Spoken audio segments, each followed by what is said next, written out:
camera, like the recording, and they'll say, Mr. Lopez, when we signal you, we want you to look at this camera. And it's like, come on, y'all killing my conversation here. Like, I got to look at 20 different cameras here. Like, I got to swing my body, swing this way. All I want to do is talk my shit. Yeah, real talk. Let me tell you what's so funny. And again, this is so dope. And I think this is really good for people to hear, just like real conversations about this part of it. It's interesting. So like we also, my family and I, we do some acting as well. And so it's interesting. You have some setups where it's just a one camera setup where you got to repeat a scene 4 different times, so they got to do it from different angles. They do it, okay, cut, go to this side, boom, okay, do it again. They do it from behind you, okay, do it again. You have to repeat everything and redo it. But then you have other setups where you have multiple cameras at the same time. And I know we were on set with somebody who had just come off of one of the Tyler Perry shoots, and he said one of the things that was so powerful about the way Tyler Perry runs in-house is that he always has 3 cameras rolling at all times. So and when you look at it and you understand how that means I don't have to do this take 4 different times, we can do it once, snap, cut, move to the next scene. That's how he can doggone create and film a whole movie in a weekend. And he got in-house editors, in-house this, in-house that, everything's here. You go from concept to movie ready to doggone get distributed. Like that's what, but it works, and it works better for everybody, because that's the same way we did for PBS. When we were recording PBS, they were like, hey, leave a camera up, right? And leave that camera running the whole time. Don't cut it. Leave it like that, and that's what we want. We want the real content. If we mess up, we'll just redo it, but leave the camera running. And it just made us way more comfortable. Where it was like, now, you know, we could just mess up, redo it, but we don't gotta fix ourselves. We don't gotta be like, yo, is my hair okay? Yo, and the glare is killing me, whatever. Just go. And it created the best content, man. Dude, let me tell you, so it's funny. So you and I, you know, I do Black Fathers Now. You created Fatherhood is Lit. We come together, we chop it up, ideas behind the scenes. And it's so interesting thinking about fatherhood through that lens of what you just said, because we both are in the same age bracket. I'm 42. How old are you? I'm 41, about to be 42 Friday, baby. February 4th. Let's get it. Daddy, oh, happy early birthday, my guy. Let's get it. Thank you. Yes, sir. Yes, sir. But I think about, we grew up in this era where parents were still considered borderline perfect, right? Where you didn't see mama's faults and daddy's faults, and you do as I'm told, not necessarily as I do. And they didn't overly share everything. Whereas because of social media and everything that we do now, there's more of our life lived in the public, and our kids are now more privy to the good, the bad, and the ugly that we do. And so we have to have conversations now. And it's interesting how you talk about that camera's always running. I think that's kind of like a metaphor for how fatherhood is lit and being a dope dad and everything is right now, because that camera's always running, and we got to be mindful of that. I think you hit it perfectly. That's fatherhood. Like, the camera is rolling and we don't get to stop it. You know what I mean? The only difference between a studio set and fatherhood is we get to take a break at the studio. You know, at the studio, you could tell Tyler Perry, you could tell Tamron Hall, hey, yo, I got to use the bathroom. In fatherhood, you don't say, yo, I got to stop and take a bathroom. You go to the bathroom and the kids follow. You go to the bathroom and the kids follow. That's it. You know what I mean? Real. They on you, and there's no breaks. And that's, you know, and it works. It works because you just go with the trials and tribulations. You know, you mess up, you get back up, and you go back at it. You know, that's the only thing you could do. You know, and it's interesting. No edits. No edits. And I think that's so cool, because I believe it's important for us to understand that edits are not necessarily necessary, one, but then I use a quote when I, you know, do speaking and all that kind of stuff, that perfection is not a requirement for greatness. So it's like no edits are needed, but the reality is we don't need to edit and be perfect for this thing to be dope. Yeah. And that's what we're doing now, because that leads me to saying things like with my son, like, I hope that what he's getting from me is that, yo, you got to try things, not that you have to be perfect, because I think that sometimes kids look at us, like the parents, and they don't know what we're thinking. They don't know the thought process.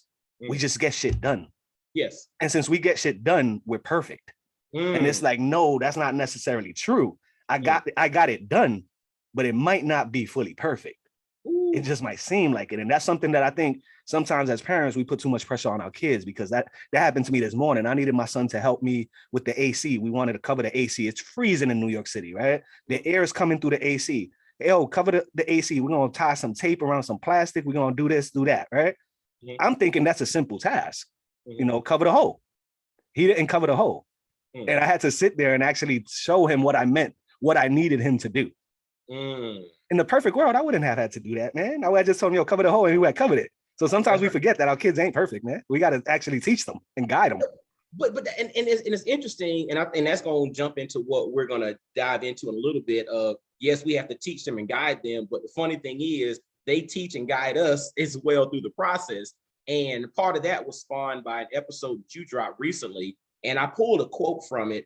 And in essence, one of the things that you stated, and I thought it was just profound, where you said that, we have to put our kids in positions, and I'm paraphrasing here, put our kids in positions where they can learn lessons from other people, but we still need to be present so that we can step in when we need to. We learn as well so that we can, in essence, add our own daddy sauce to it, but then also to be there to make sure that they're not getting, infused with some bad guidance. They're not getting finessed. They're not getting finessed. Real talk. And so, yes, we got to lead and guide them, but the flip side is they lead and guide us in their own right. Yeah. I mean, it's spot on. When both of us do a lot of media, we turn down a lot of media, a lot of media requests. And one question that people always ask me is, where do you get your content from? Like, who do you study? Where do you grab fatherhood content? And they laugh at me because I always tell them, nobody. My life is my content. My kids are my content. Like, I don't need to go look for the Joe Rogan of fatherhood when I got my kids teaching me all I need to know. You know what I mean? I got to deal with all their nonsense every day. That's enough content, man. I don't need to sit down for 2 or 3 hours and listen to a talking head telling me how to be a better father. I need my kids to put me to the test. And they do that every single day. You see, I just need my kids to put me to the test, right? Yeah. Like, it's interesting. So I do a training and a whole personal development thing, and it's based, I call it the I Am Foundation, right? Where you basically learn, it's all about building who you are and really getting a firm understanding of that. And it starts with belief. And the whole thing is, and it starts with 4 questions. What do you believe? Why do you believe it? How are you practicing or reinforcing that belief? Yeah. And then finally, how do you put that belief to test? Because if you believe something and it doesn't stand up to testing, how strong is that belief to begin with, right? So what you just mentioned was talking about, like, yo, honestly, I don't need some fatherhood guru. I don't need some dude telling me how I need to do this, how I need to do that. I just need my kids to put me to the test. Then I can put it into action. Yeah. Then I can see then I can see if all that talk works, man. Yeah. we know everything, right? We're superheroes until we get knocked, right? And then when we get knocked, we're like, oh man, like, what do I do to get better? Well, what you do to get better is you talk to other fathers. It's not necessarily looking for that content every day, right? It's looking for where that content actually applies to your life. So if I'm having trouble telling my son, hey, we of color, I don't know what to tell you about police and being pulled over. Well, I could go talk to another father of color that has dealt with it, and maybe they're lost or maybe they have the answers. But now we could work together. So it's not necessarily, let me go listen to another episode. Is, let me go find a solution to what I'm having issues with. Because and even then you don't get the full solution, right? What you get is just the other thoughts. That's why you and I always click, because we have different thoughts, but we also have profound and sometimes similar thoughts too. But now we getting it from different aspects. You know what I mean? I'm getting it from New York City. You got it down there. Tennessee, Georgia, down south. Yeah. And we still deal with the same stuff. It's just we deal with it a little bit different. So it's good to have that different, that the differences in your arsenal, right? Where it's like, well, how did my dad friend in Tennessee handle this? Maybe that'll work for me because I'm not too sure how to do it. You know what I mean? And I think that's being humble, right? In a sense of, we have to step in, like, we can be confident, but we don't have to be cocky. It's like this fine line that you walk of confidence and cocky. To me, confidence is, I know what I know, but I also know what I don't know. Cocky is, I know everything, right? And I think that's when you get punched in the mouth. That's when you step in and you think you know everything until something steps in there. Because what is it? I forgot which philosopher said, what is the wise man realizes that he knows nothing at all, or something to that extent. And the older that I get, the more that comes to fruition. Like, the more you learn, the more you like, dude, I don't know shit. Like, real talk. But it's crazy though, because I also think that as we get older, we realize we don't know it all, but we still jump to the solutions that we have. right? So it's like it takes some time for, like, going back to what you were saying about being humble, right? Where it's like, I'm the father. So if my son comes and he asks me a question about something, I'm giving him an answer that he's gonna run with and say, hey, my dad knows what he's talking about. But that's not necessarily always true. I gave him an answer from my head. You know what I mean? So sometimes we got to humble ourselves and come back and say, we give answers really, really quick that might not be right. Let me go back and revisit this. You know what I mean? And I think that's probably the hardest thing for me. But as I got older, it became a little bit easier to do, where it was like, man, let me not get too ahead of myself. Yes, I have the experience, but that doesn't mean I'm always 1,000% correct. So when we relay it to our kids, it's correct though. You know what I mean? That's in the moment. It's like, look, daddy's right. Until we figure out that we're not right, then it's like, okay, how do I backtrack for this thing? Yeah, and I've had that. I've had I've had that a lot of times, dude. I probably once a day something happens. But I'll tell you what helps me is understanding nuance, but also understanding growth and development. So when you think about like a protocol to do something, and this is how you do it, a lot of times this is how you do it given the tools, the resources, and the circumstances that you have available, right? Yeah. But as the tools, the resources, and the circumstances change, how you do it may change. And so for me, it's becoming less about romanticizing exactly how you do it. Case in point, my little girl's in the 5th grade, and I have a degree in economics from Georgia Tech. So I can do a little bit of math and all of that stuff. But dude, this little simple math shit they're doing now, with all of you carrying this and something. Wait, you're not a core math? What? Say what?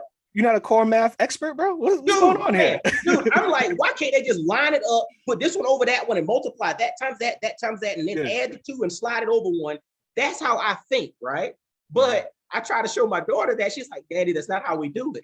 I'm like, I got the same answer, but she has to pull out and go by tens and segment this part out. I can't even understand it, right? And it's crazy, but it goes back to this whole notion of we both come to the same answer.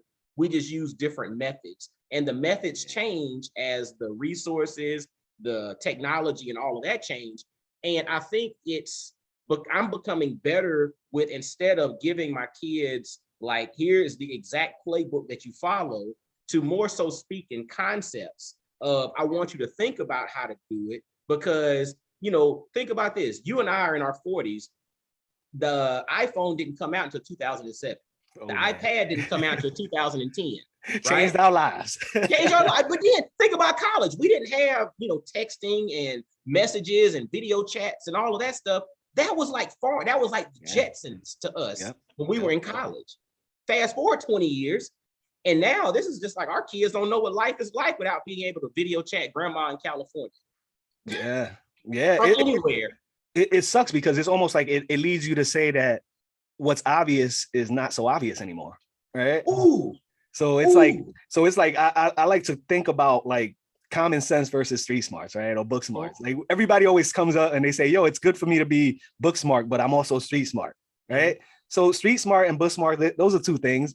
I also think that there's a common sense smart too, right? Where it's like, you could be street smart, you could be book smart, you could still be dumb, like with your actions, with the rapidness of your actions or how you take them. And that's something that I tell my sons, where sometimes I got to look at my son and tell him, yo, you're a smart kid, man. You're a top scholar, but bro, you don't think. Like, not everything is in a book. Not everything is set up in instruction format where it's do A, do B, do C. No, it is okay for you to use your brain, bro. Like, you don't need permission to do that. Like, you don't need permission to use your brain. Like, what is the problem? You know what I mean? And that's something that I catch myself with a lot, where I expect my son to know it because he is a brainiac, but they don't. They haven't had the experiences that we have. They don't know how to switch things up. So like for example, I'm sorry to cut you off, but for like example, I was talking to my cousin yesterday during our last dinner of the Chinese New Year's, right? And we had a really good discourse on or debate on affirmative action and does it work or not. She's Asian, Chinese, she's a lawyer. I'm Puerto Rican from the South Bronx, grew up in poverty. Different stages of life, different people. It was cool to talk to her because she's all about the facts. As a lawyer, all they know how to argue is the facts. but that's not always the argument. The facts could be the facts, but what leads you to the facts, right? So my example to her was, in New York City, it is a fact that you cannot defend yourself, right? If somebody comes to shoot you or tries to rob you, the minute they turn around, you're not in danger anymore. So you cannot shoot them and say, I'm claiming self-defense. But how does that affect morally, though? Because if somebody comes to me and tells me, yo, I'm going to rob you in the bank or rob me in the supermarket, and I got a pistol on me, I'm shooting them, bro. I'm shooting them to protect my kids. Is that against the law? Yes. That is a fact. It's against the law. I don't care about the law. I'm going to protect mine. You understand what I'm saying? So it's like not everything could be argued based on facts. And I think that's something we got to teach our kids, where just because you read in the facts doesn't mean your argument is correct, bro. Ooh, just because you have the facts does not mean that your argument is correct. And I think that goes to nuance, right? Yeah. Because Yep.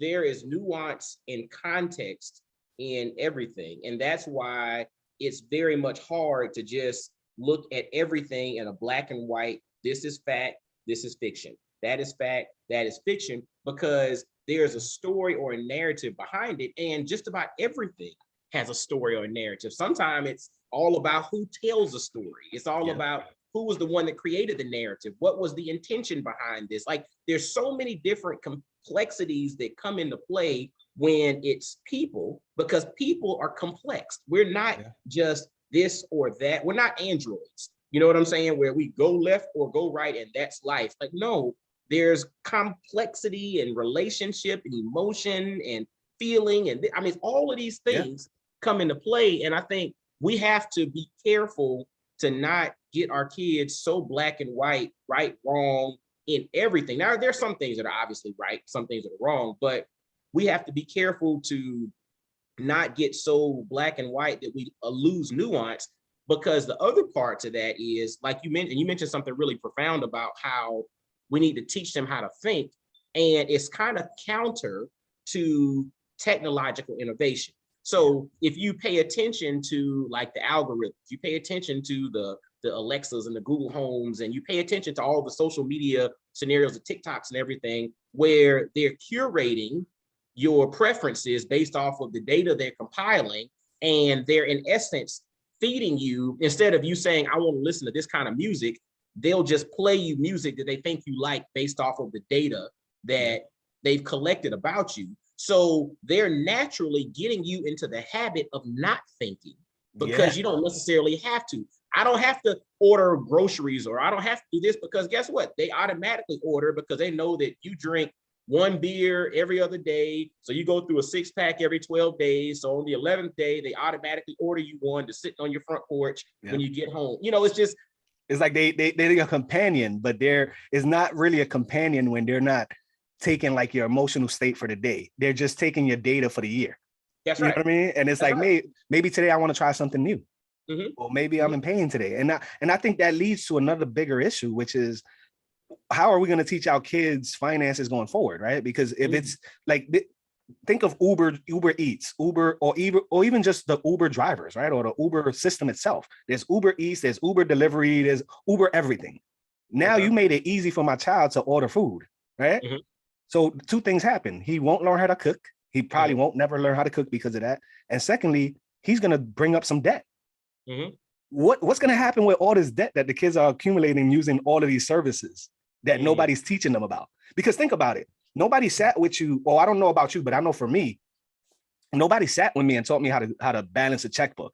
Yes, we're old. We used to do that, right? We used to balance checkbooks, right? Kids don't got to do that. Now it's, I just open up my app. How much money do I have on Cash App? Right? But what happens when your Uber outweighs how much money you got in your Cash App? Because all you're doing is just grabbing an Uber because it's easy. What's next, yo?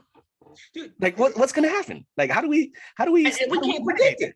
We can't predict that. And I think to that point, I think we would do ourselves a disservice trying to predict. And I think it's less about the future, it's less about the past, it's about embracing where we are and embracing the moment, but then also understanding that concepts and principles that are solid transcend the test of time. Right. So Yeah, so I don't care what methodology you use, whether you're using index funds, you're buying individual stocks, you're buying mutual funds, you're in crypto, you're doing this, you're doing that. The concept of compound interest over time stands the test of time. Your whole goal is you want to figure out a way to return significant amount over time, and you want that to compound, right? Over time, whether it's in crypto or whether it's in index funds or whether it's in some other real estate, some other investment vehicle, it doesn't matter. Again, it goes back to what we're talking about. Don't romanticize the methodology.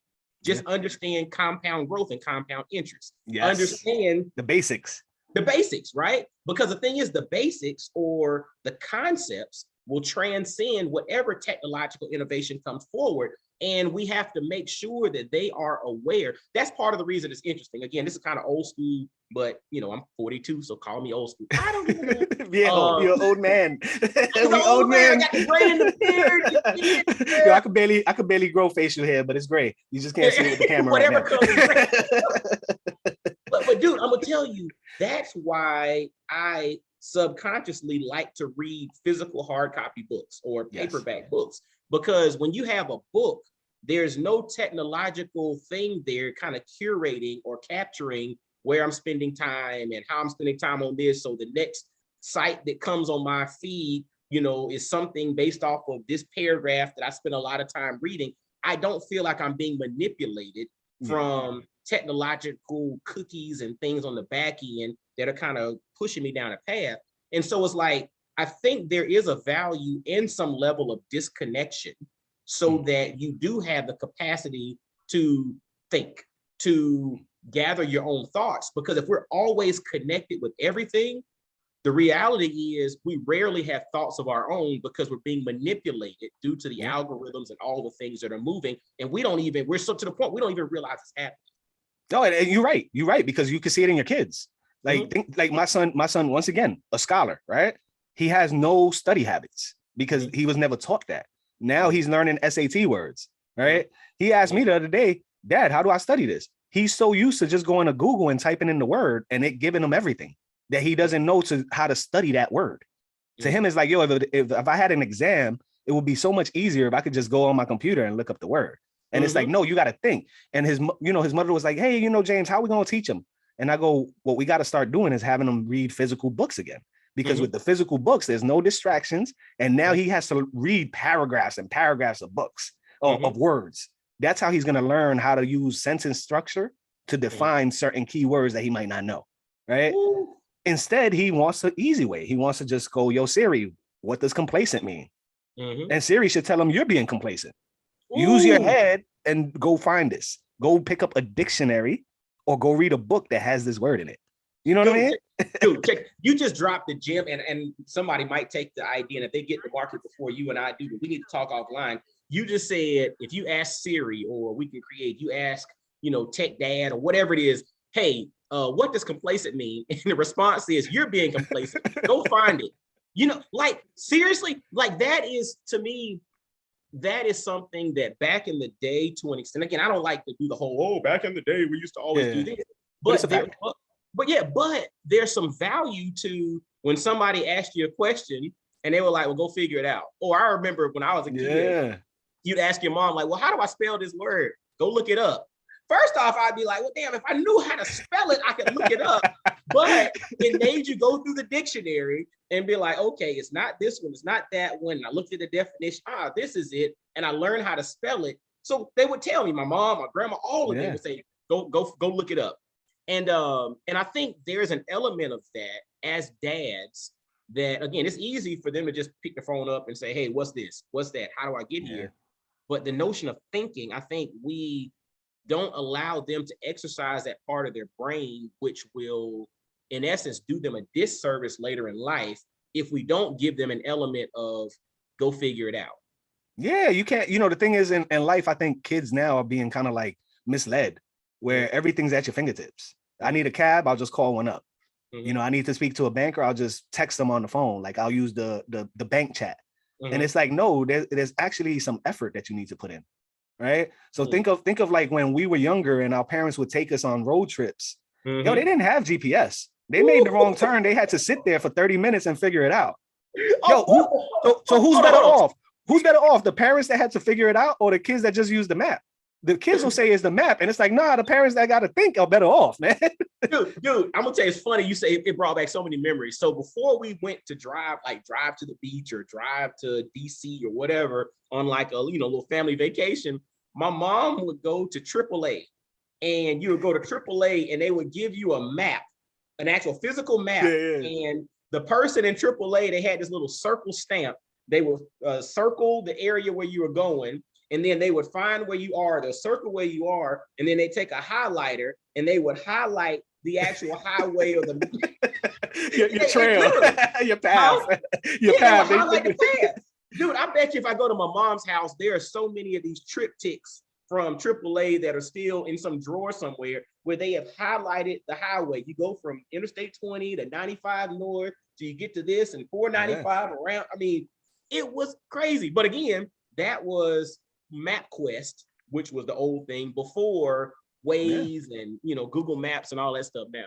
So technology helps, right? Because it made things easier. But I would still say that your parents were better off on the thinking side than we were, right? Because it's like, than our kids. Because my son, if we're driving in Vegas and we make the wrong turn down some desert lane, his first thing that he's gonna say if there's no service is, what are we gonna do?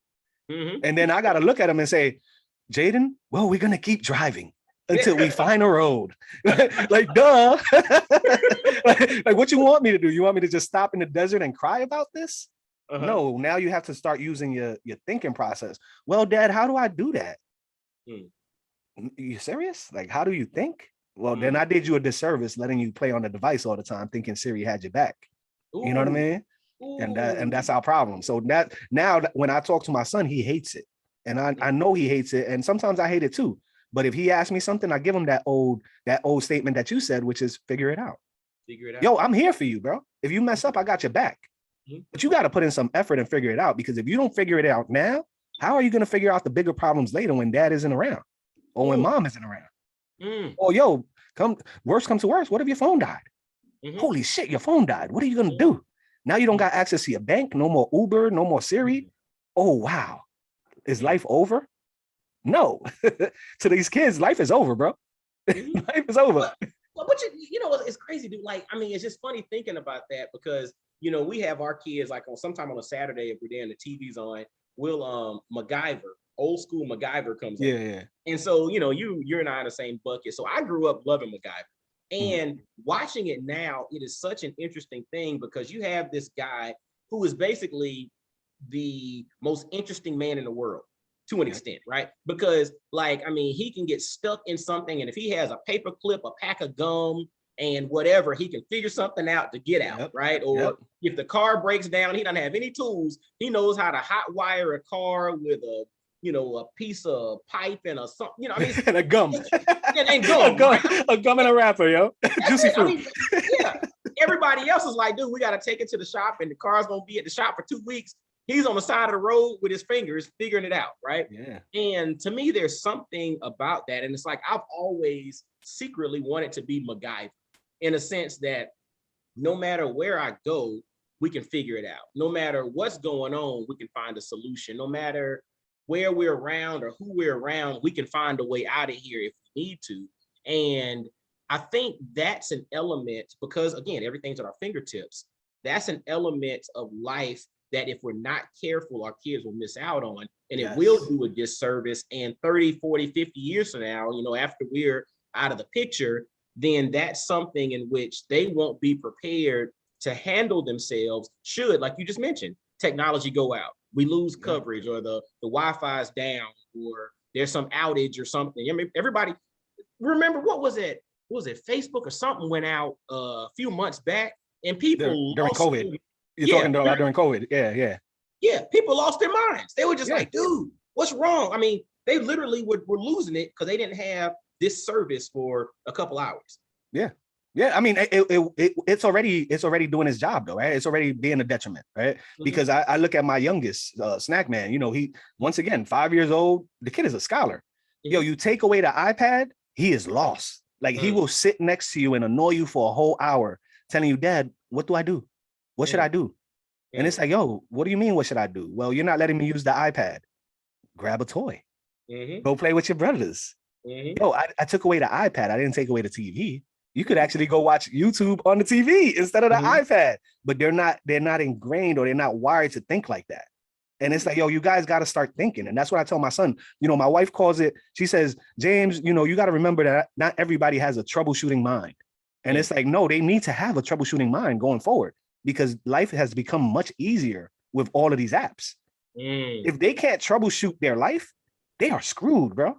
They are screwed. And I tell that to my son all the time. He'll tell me, Dad, how do I do such and such? Yo, did you figure out crypto on your own? Did you figure out NFTs on your own? Dad did not help you. You figured out a way to learn that.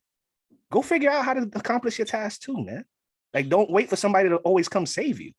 Ooh. You know what I mean? And it's a problem. That's, you know, somebody said this, and again, it's been rehashed on different ways or whatever, but it was like, tough times create strong men create easy times create weak men create tough times. And it's just like, it was basically cycle, bro. That's crazy right there. That weak men create tough times. Ooh, no, yeah, they do. But and that's why it was and that was an analogy. Somebody was saying why my, you know, say I drive a Mercedes and my grandkid will basically be walking. You know what I'm saying? And it was this whole analogy here. And it makes so much sense because as things become easier, you know, it creates weak people or because you no longer have to do things. On the flip side, if you go back when times are tough, when your back's against the wall, when you have to make stuff happen, necessity breeds innovation, right? Yeah.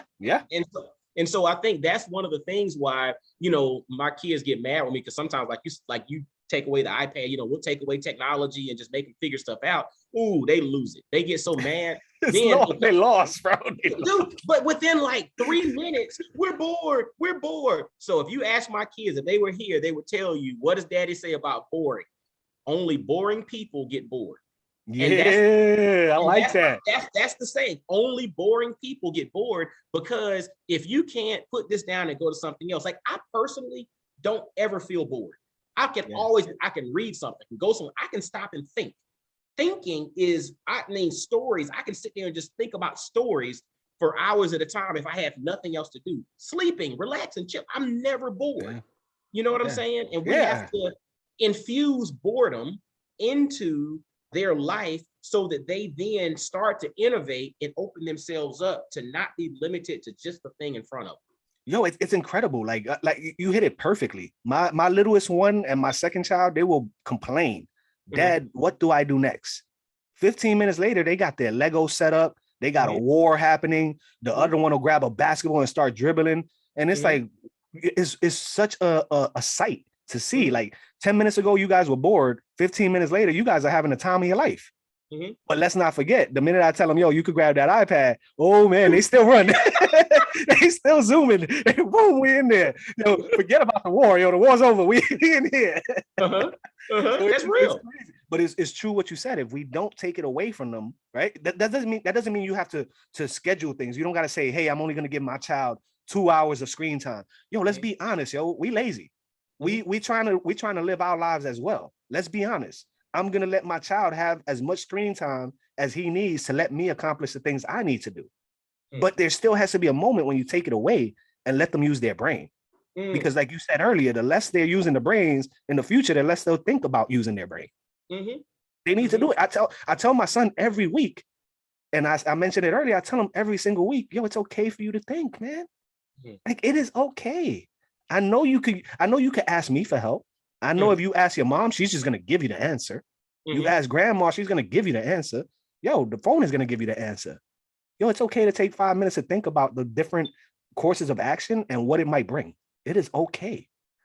Like that, it is okay part is the part that they don't really comprehend to the fullest. That's why, and I think you just gave the case study for why dads are so freaking important. Because you know, we understand that component of, yes, the answer would be easy. And yes, it might be easier for me because I got other stuff to do and I don't want to have to sit here and go over this over and over and over. But by me denying you the opportunity to work through an issue, work through a problem, scrape your knee up and figure out how to get up and figure the thing out, I'm denying you the opportunity to learn how to overcome challenges, overcome problems, to get to a point in which you can grow into the man or the woman or the person that you're supposed to be, in life. I'm denying you that if I give everything to you. And what's so interesting, because of our society, because we have like a sedentary society, we have to go to the gym, or we have to intentionally go and exercise. Because if you lived back in the agrarian times when you were farming and doing this and doing that, going to the gym, man, please, That's every day. That's everyday work. Yeah. You didn't need to, right? But now if you're sitting behind a computer all day, or if you're driving all day, or if you're sitting in an office all day, whatever it may be, you now have to be intentional about exercising and moving your body, or else you won't do it. I think the same thing has to be said for problem solving, because technology is going to make it convenient across the board to everything is a touch away or a voice command away. If we do not instill this intentionality around problem solving, critical thinking, then it's just like our health declines, and people show now, I think now that generations or their life expectancy is less than the generation before due to various health concerns. Which is crazy. Which is crazy, right? We should be going up. With all the technological advances, we should just be going up. But we have to be but if we're not intentional about it, it's going to continue down that spiral. If we flip the script and we all of a sudden, just like we need to do with our health, we start doing it with our brains and critical thinking and problem solving with the kids, even though our kids are privileged and they don't necessarily need for anything, we have to throw a little bit of need in there for them to want to go in this direction, to just spark this thing of being a problem solver and a critical thinker. Yeah, or make it a little bit difficult. Yeah. Right? Make it a little bit difficult where they cannot use a device to solve a problem. Case in point for me was when we did the Got Soul event. I strategically looked for this guy named Soul Resell. This guy goes all over the country and he finesses, quote unquote, finesses people, meaning that the sneakers are worth 100, he'll pay 20 for them. And I call that negotiating. He's a master negotiator. The kids call it finessing, right? Okay. I strategically looked for him at this sneaker conference, and I strategically told him, yo, that's my son right there. Finesse him. Yo, he laughed. I was serious. Go try to finesse him. I want to see him at work, bro. I want to see you try to get the sneakers from him. I knew he wasn't going to be able to get the sneakers from my son because my son didn't know how to negotiate, but he had the floor price of the sneakers that he wasn't going to get past, right? But it was something that I had to think about and say, how do I get to test him to then be able to apply some of my pressure? So I told the kid, I was like, yo, go finesse him. He wouldn't finesse him, bro. He wouldn't finesse him. So I had to take a second route of just letting my son walk the whole conference and letting him sell. If he came back with less money than he intended to, then I would be able to teach him something and tell him, yo, why did you not negotiate or whatever? But instead he came back and he showed out. He made tons of money and he did it without me. And it was so good to be able to see that, but it only started because I took a step back. So sometimes we got to encourage our kids to think that ain't easy, bro. Because us as fathers, we're going to be on top of them. We're going to be hovering. Think about your daughter, right? If you got a daughter and she's out there looking at boys, you're going to walk up behind her and you're going to say, don't be looking at that boy, man. He's no good for you. That's you, right? You're going to pull out the shotgun. Mike is going to pull out the shotgun on them like, yo, you can't date them. And it's like, no, how about we let them see what happens when they date garbage? That's hard, bro. That's hard because no parent is going to say, yo, I know that kid is garbage. I'm going to let them date him. But what if we did? What if they actually learned that something that person is no good for them and anybody like them is no good? But hold on, I think, and this is interesting because this is a very good fatherhood conversation because our number one job is to protect our family. Yes, right. And that kind of like fuzzies things up a little bit, right? It fuzzies it up a little bit, but I think we have to find ways to have consequences and risk, but it's not like devastating or deadly consequences. Yes, right? Exactly. Yeah. And so I guess a perfect analogy would be like if you have a kid, like Snack Man is how old, 5? Yeah, he's 5 years old. Yeah, he's 5. Okay, so like a 5-year-old, and we're down in the South, we got yards and fenced in backyards. I know New York, y'all got concrete and all. We got shoe boxes, bro.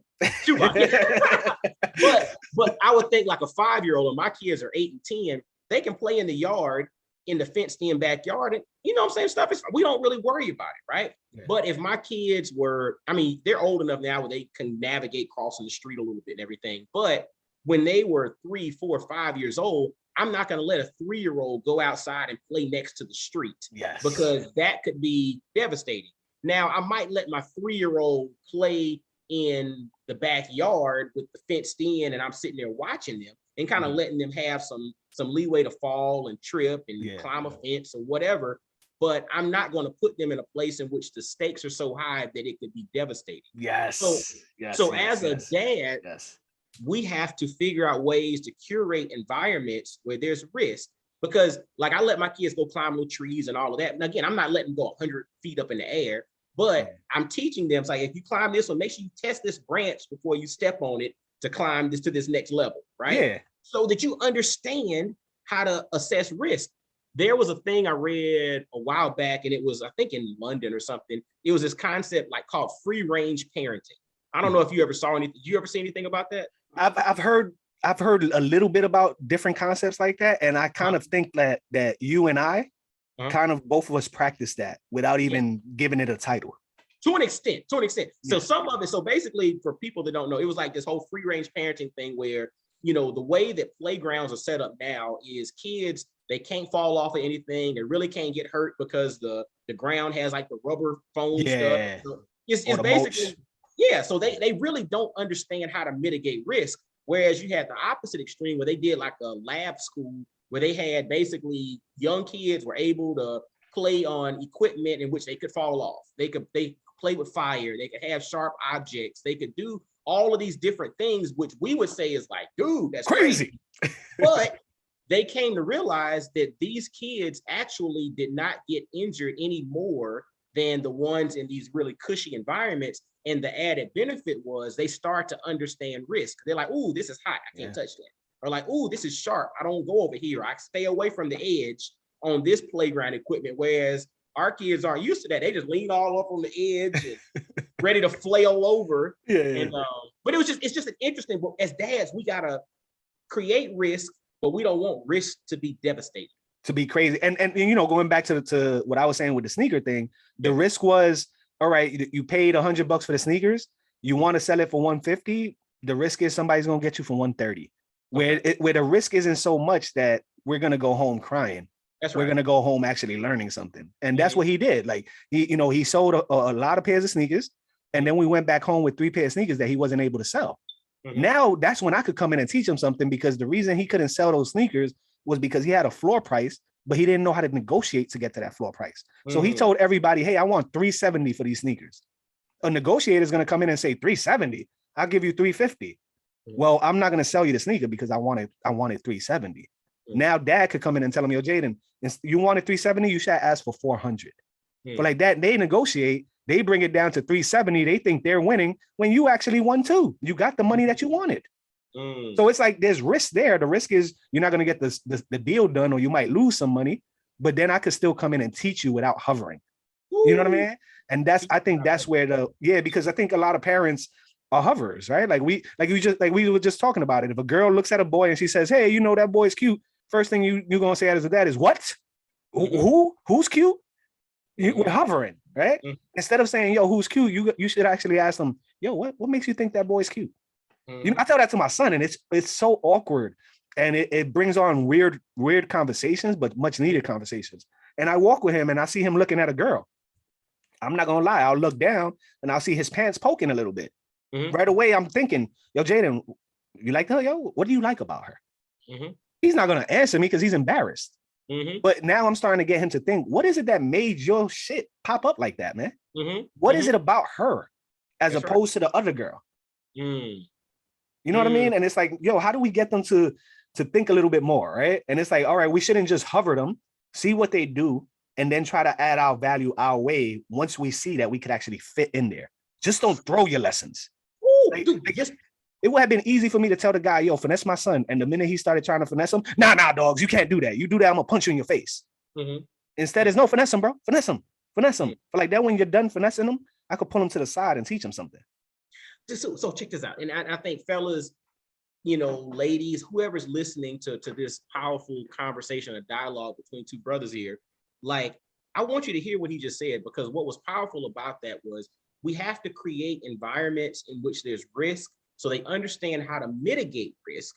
But we also need to make sure as dads, because we're supposed to protect, we curate an environment in which the risk is not devastating.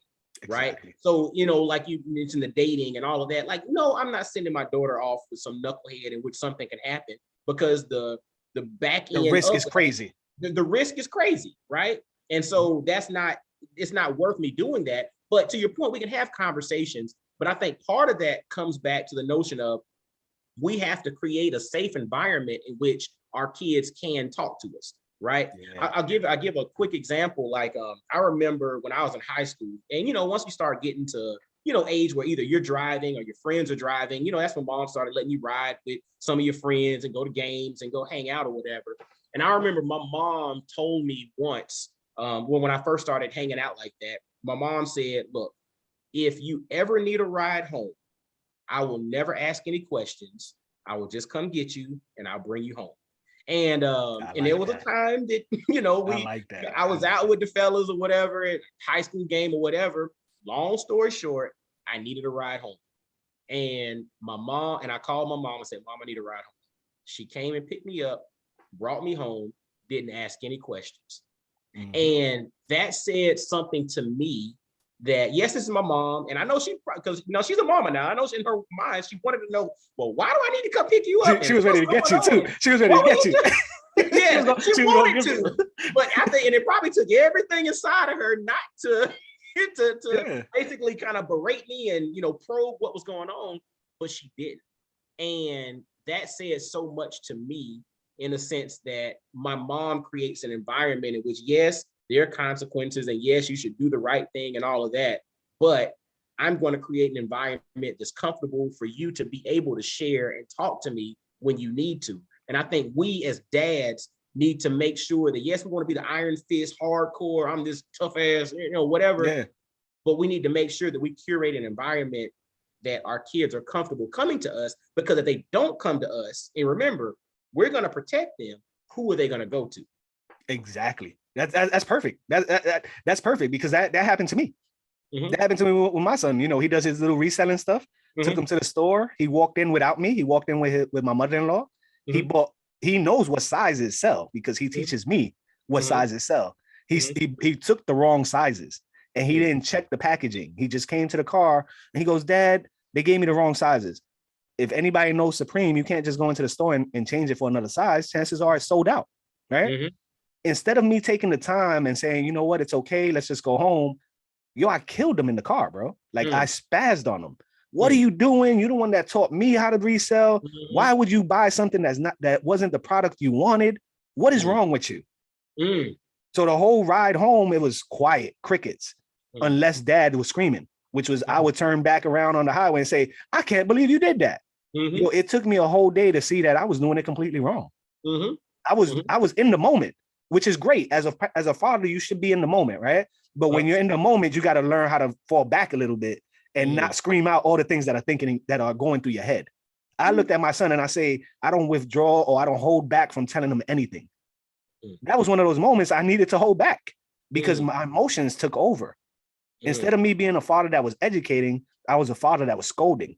Why would he ever want to go buy with me again and run the risk of messing up and have Dad scold him? I had to learn. And it was really difficult to not only learn that, but then flip the script a little bit and then now sit with him and tell him, yo, Jaden, man, my fault.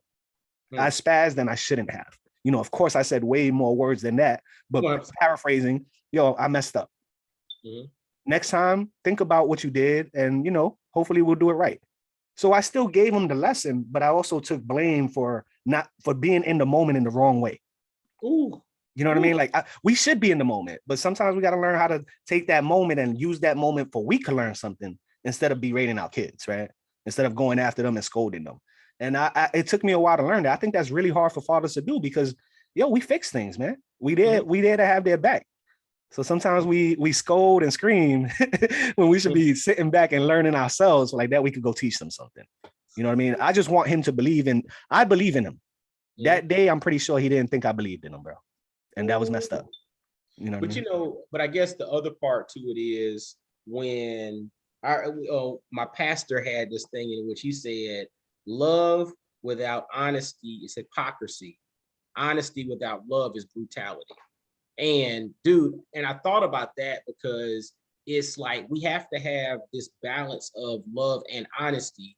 And no matter what, because again, we're gonna screw up, dude. We're dads, we're gonna say the wrong thing, we're gonna get pissed off, we're gonna get mad, might throw something and be like, dude, it happens, right? We spaz. Dude, we spaz. Look, we spaz out. Like we're human, right? It's human, yeah. It's not a requirement for greatness. We know that.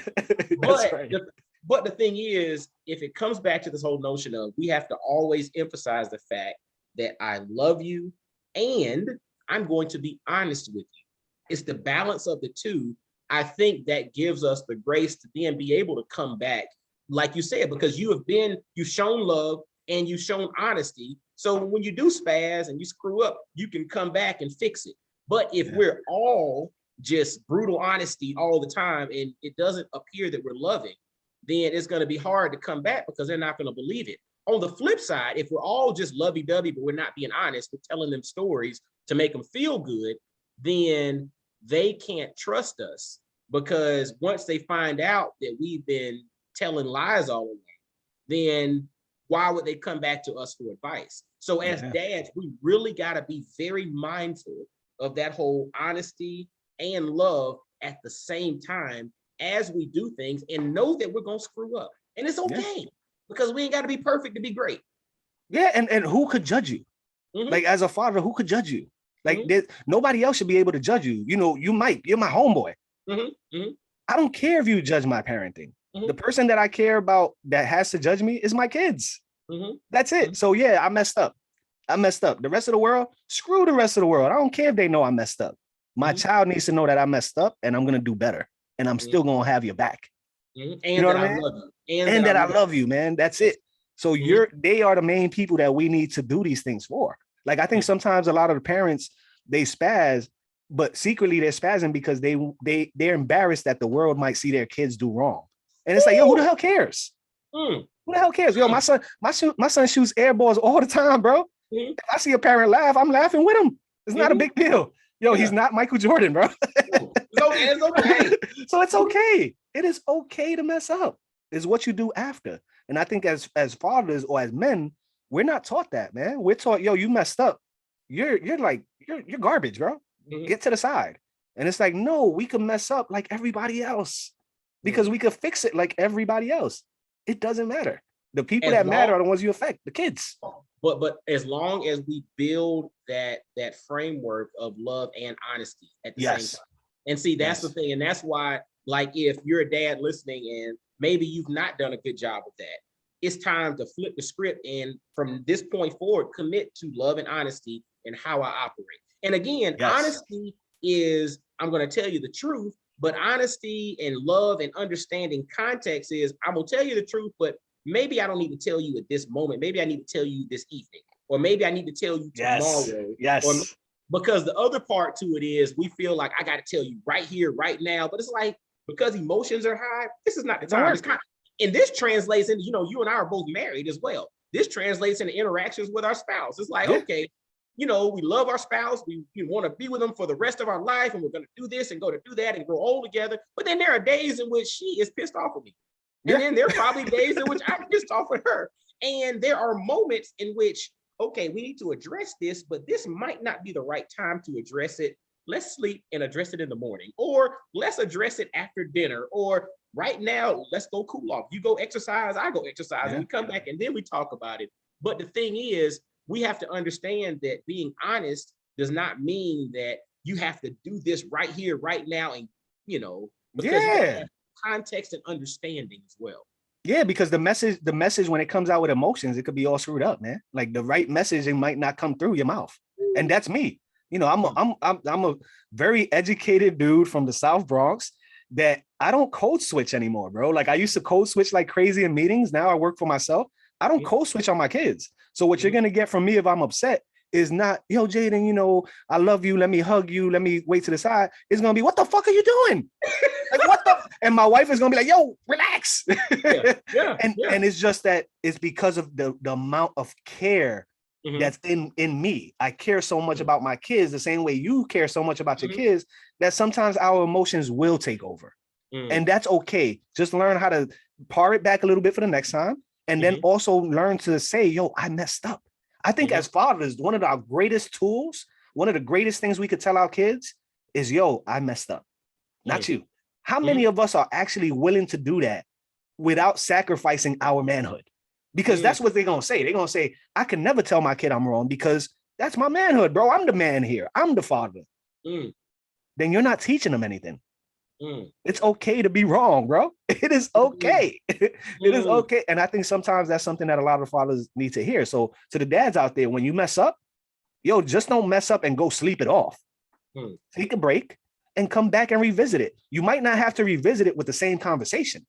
You can switch it up to something that makes sense to you, but revisit it.